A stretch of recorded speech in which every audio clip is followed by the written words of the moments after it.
Morning my dear students. जैसा कि कल गूगल मीट पे आपने अपनी क्वेरी बताई थी, ये वीडियो उसी के ऊपर है। तो हाउ टू स्टडी, पढ़ाई कैसे करें, अध्ययन कैसे करें, मतलब चीज़ों को कैसे समझें। तो सबसे ज़रूरी है कि जब भी आप अनसीन पैसेज पढ़ते हो या फिर कोई भी किताब पढ़ते हो तो उसके लिए क्या क्या चीज़ें ध्यान में रखने वाली हैं उनको आप नोट डाउन कर लो। एक डायरी ले लो पुरानी सी, या कोई ऐसा रजिस्टर ले लो जो हमेशा के लिए आप उसे बनाए रखो अपने पास। कॉलेज लाइफ तक, जब तक आपकी नौकरी नहीं लग जाती है, जब तक आप अपना टारगेट नहीं अचीव कर लेते हो, पा लेते हो, तब तक। तो पहला पॉइंट है कि मतलब हर एक वर्ड के मीनिंग को समझना। ठीक है, या आपके माइंड सेट कर लेना कि जब भी मैं पढ़ूंगा किताब को तो हर एक वर्ड का मीनिंग मुझे पता होना चाहिए। और जिस वर्ड का मीनिंग नहीं पता है तो आप उसे अंडरलाइन कर लो। और अपने मैं ये चाहूँगा कि आप सबसे पहले आप टीचर से पूछिए। गूगल की बजाय आप पहले टीचर से पूछिए, या डिक्शनरी देखने की बजाय।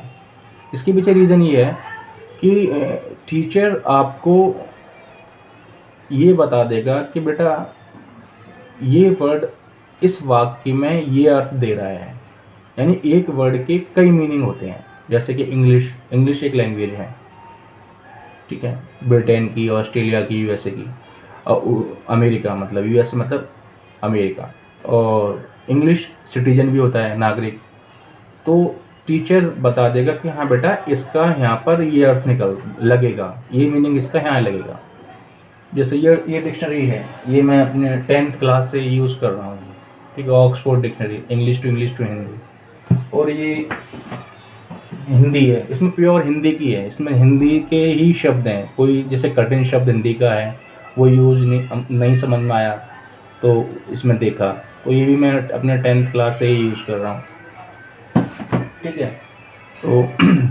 तो आप इसमें कई सारे मीनिंग होते हैं, लेकिन टीचर क्योंकि उसके पास वोकेबलरी का भंडार ज़्यादा होता है, ठीक है, वो आपको बता देगा, ठीक, सही बताएगा। इससे आपका टाइम बचेगा। और यदि आप टीचर किसी कारणवश नहीं बता पा रहा है, ड्यू टू एनी प्रॉब्लम, अगर वो नहीं बता पा रहा है तो due to any reason, then you can visit on Google and find out the meaning of the word, ठीक है। उस वर्ड का आप मीनिंग फाइंड आउट कर सकते हैं, पता कर सकते हैं। उसके लिए गूगल तो है ही फिर, ठीक है। और उसके बाद दूसरा पॉइंट है आपका, दूसरा पॉइंट आप लेके चलो पंक्चुएशन यानी विराम चिन्ह। चिंता मत करो, इस पर मैं पूरा वीडियो बनाऊंगा, इस पर पूरे हमारे एपिसोड चलेंगे, पार्ट चलेंगे, ठीक है। तो वो आप देख लेना, ठीक है। लेकिन मैं अभी बता रहा हूँ क्योंकि आप कोई कोरे पन्ने नहीं हो, आप blank, you are not a blank paper, ठीक है। आपके ब्रेन में बहुत कुछ है, तो जो भी आपको पता है तो विराम चिन्ह का आप ध्यान रखें। जैसे फुल स्टॉप है, पूर्ण विराम है, इस तरह अर्ध विराम है, कॉमा है, ये अर्थ का अनर्थ कर देते हैं, ठीक है। तीसरा पॉइंट है कंसिस्टेंसी का मतलब ये है कि तारतम्यता, यानी कि आप एक टाइम टेबल बनाइए, आपको डेली पढ़ना है। अगर आप 4 घंटे का टाइम टेबल बना रहे हैं या 6 घंटे का बना रहे हैं तो आप उसको अप्लाई कीजिए, ठीक है। और यदि आप किसी कारणवश घर में कोई प्रॉब्लम है या फिर कहीं अर्जेंट जाना पड़ रहा है तो आप ये समझ लीजिए कि 2 घंटे तो मैं निकाल के पढ़ूंगा ही पढ़ूंगा, लेकिन डेली पढ़ूंगा। इससे क्या होगा, आपका माइंड का प्रोसेसर काम करता है कि जो लिंक होती रहती हैं चीज़ें, ठीक है। ये मेरा खुद का पर्सनल एक्सपीरियंस है जो मैं आपके साथ शेयर कर रहा हूँ, ठीक है। और उसके बाद एक हो गया आपकी ड्राइव। एजुकेशनल साइकोलॉजी में ड्राइव का मतलब होता है अंतर्नोद, एक कठिन वर्ड है हिंदी में, बट इसका मीनिंग क्या होता है कि आप अपने टारगेट के प्रति कितने डेडिकेटेड हो, कितने एक्टिव हो, उसे ड्राइव कहते हैं, ठीक है। वो आपका किस लेवल का है, आपकी सीखने की इच्छा कितनी है। अगर आपकी सीखने की इच्छा सही होगी ना तो इस बात से फ़र्क नहीं पड़ता कि शोर हो रहा है कि नहीं हो रहा, कोई मुझे डिस्टर्ब कर रहा है कि नहीं, आप सबको इग्नोर करोगे, क्योंकि आपको आपका इससे फिर वो आपका जो कंसंट्रेशन लेवल होगा, एकाग्रता का जो स्तर होगा वो मतलब हाई लेवल होगा। ठीक है, ये भी काम करता है।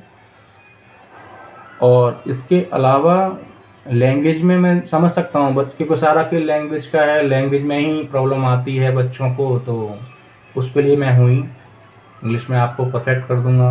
और हिंदी तो सबको ही आती है। और हिंदी रही, देखो हिंदी की मतलब है, छोटा बच्चा भी हिंदी बोलता है, तो क्या उसे हिंदी नहीं आती?